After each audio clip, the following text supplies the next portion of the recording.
마이크로소프트 설립자 빌 게이츠는 가난하게 태어난 건 잘못이 아니지만 가난하게 죽는 건 당신 책임이다 라고 말했고, 알리바바 설립자 마위는 당신이 35살까지 아무것도 이루지 못했다면 그건 당신 탓이다 라고 말했습니다. 이들의 말을 얼핏 들으면 인생의 키는 당신이 쥐고 있으니 남 탓하지 말고 열심히 노력하라 라는 격려처럼 들립니다. 그러나 이는 능력주의를 그럴듯한 언어로 포장한 것에 불과하죠. 미국의 정치 철학자 마이클 샌들은 그에 져서 정의란 무엇인가에서 이 화려한 능력주의의 가면을 벗겨냅니다. 우리가 개인의 능력이라 믿는 것 중 상당수가 실은 억세게 운이 좋은 유전과 환경의 산물이라고 지적한 거죠. 사회적으로 성공한 사람들이 가진 금수저 집안, 명석한 두뇌와 수려한 외모 등은 대부분 본인이 땀 흘려 쟁취한 게 아니라 태어나 보니 우연히 그렇게 된 것일 뿐이라는 겁니다. 따라서 성공한 이들의 부는 개인의 자산일 뿐만 아니라 그 재능을 꽃피우게 해준 사회적 자산이라는 거죠. 만약 빌 게이츠가 현대 미국이 아니라 인도에서 불가촉 청민으로 태어났다면 어땠을까요? 그가 아무리 컴퓨터 도사라도 마이크로소프트를 세우기는커녕 평생 막힌 하수구를 뚫기 위해 오물을 뒤집었으며 겨우 입에 풀칠하고 살았을 겁니다. 만약 마윈이 중국의 개방 시기가 아니라 모든 상업 활동을 죄악시했던 문화대혁명 때 청년기를 보냈다면 어땠을까요? 알리바바 CEO는커녕 자본주의 앞잡이로 몰려 숙청당했을 겁니다. 여러분은 예제를 미리 풀어보고 충분히 고민하고 난 뒤에 강의를 들어야 독해력을 키울 수 있습니다. 첫 문장을 봅시다. 시간을 20초 드릴 테니 이 글의 핵심어와 주제, 뒤에 나올 내용을 짐작하여 간단하게 메모하세요.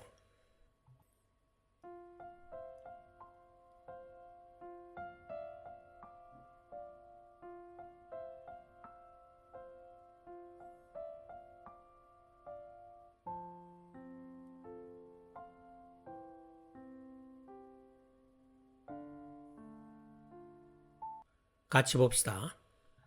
인간의 빈곤에 관한 비참한 이야기보다 더 소름 끼치게 만드는 건 읽기 쉽고 연구가 잘 정리되어 있는 구빈원의 역사 속에 포함된 이야기보다 더 소름 끼치는 건 빅토리아 시대의 그 증오스러운 기관이 사라졌다고는 하지만 그걸 만들어낸 빈민구제법과 더불어 사라졌다고는 하지만 그 뒤에 놓여있는 태도는 여전히 존재하고 있으며 가난한 사람들에 대한 우리의 정책에 영향을 주고 있다는 사실이다.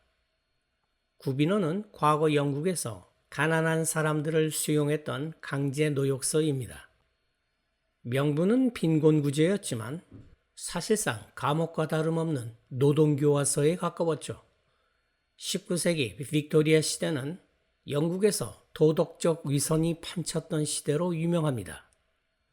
어쨌든 핵심어는 attitudes 혹은 the deprived.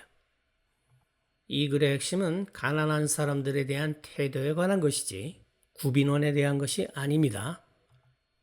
주제는 가난한 사람들에 대한 우리의 태도는 변하지 않았다 정도 될 것 같습니다. 뒤에 나올 내용은 가난한 사람들에 대한 우리의 태도가 구체적으로 어떠한지 설명하지 않을까요? 문제를 봅시다. 밑줄 친 A에서 모든 것 중 가장 소름 끼치게 만드는 것은 1번 인간의 빈곤에 관한 비참한 이야기, 2번 구빈원의 비참한 상황, 3번 구빈원의 역사, 4번 구빈원이 없어졌다는 사실, 5번 가난한 사람들에 대한 태도가 변하지 않았다는 사실. 첫 문장 내용을 근거로 정답은 5번이네요. 실제 시험 상황이라면 바로 다음 문제로 넘어가겠지만 지금은 연습이니 확인차 계속 읽어봅시다. 무엇보다도 믿음이 과거에도 있었고 지금도 여전히 존재하고 있다. 육체적으로 건강한 사람이 가난하다면 그건 그들이 단지 게으름을 선택했기 때문이라는 믿음이, 가난은 개인의 책임이라는 믿음이 과거에도 있었고 현재에도 있다는 말이군요. 이게 바로 가난한 사람들에 대한 우리의 태도입니다. 16세기로 거슬러 올라가 보면 법에 다음과 같이 지시되어 있었다. 만약 남자든 여자든 일을 할 수 있음에도 불구하고 노동하기를 거부하며 3일 동안 게으르게 살면 그들은 빨갛게 달군 쇠로 가슴에 V자를 낙인 찍히고 2년 동안 노예로 살아야 한다. V자는 불황자, 떠돌이라는 뜻의 vagabond 혹은 vagrant의 첫 글자입니다. 이게 과거의 태도일까? 전혀 아니다. 오늘날에도 많은 지역 정치인들과 사회복지 담당 관리들은 집 없는 사람들을 위한 쉼터에 징벌적 환경을 두는 걸 지지하고 있다. 집 없는 사람이 다른 숙소를 찾는 데 필요한 동기로서 순전히 숙소의 부족임에도 불구하고 애초에 그들을 집 없는 사람으로 만든 게 숙소의 부족임에도 불구하고 이 글은 영국의 역사학자 노먼 롱메이트의 The Workhouse에 대해 영국의 주간지인 펀치에 실렸던 서평입니다. 전체적으로 봤을 때 작가는 구빈원을 예로 들면서 가난한 사람들에 대한 우리의 태도가 전혀 변하지 않았다는 걸 지적하고 있군요. 국가가 가난한 자들을 도우려할 때 반대하는 사람들의 핵심 논리는 도덕적 해이입니다. 복지는 노동의욕을 꺾고 사람을 나태하게 만든다는 게 기득권층의 논리죠. 반면에 복지에 찬성하는 사람들은 인간의 존엄성 보장을 강조합니다. 경제적 양극화, 즉 빈부격차는 자본주의의 피할 수 없는 폐해이므로 국가가 최소한의 안전망을 만들어줘야 한다는 거죠. 문제는 가난한 사람들을 그대로 방치하면 그들의 억눌린 분노가 사회를 붕괴시키는 무시무시한 에너지가 된다는 점입니다. 가난한 사람들이 늘어나면 생계형 범죄가 급증하고 치안이 불안해지며 길거리는 폭동의 그림자로 뒤덮입니다. 마르크스는 자본주의가 고도화될수록 부는 소수에게 집중되고 대다수 노동자는 절대 빈곤에 빠진다.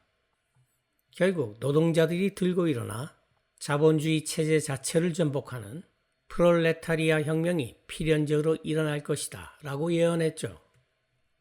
역사적으로 복지제도를 처음 만든 사람은 놀랍게도 진보주의자가 아니라 극단적 보수 정치가이자 독일의 재상이었던 비스마르크였습니다.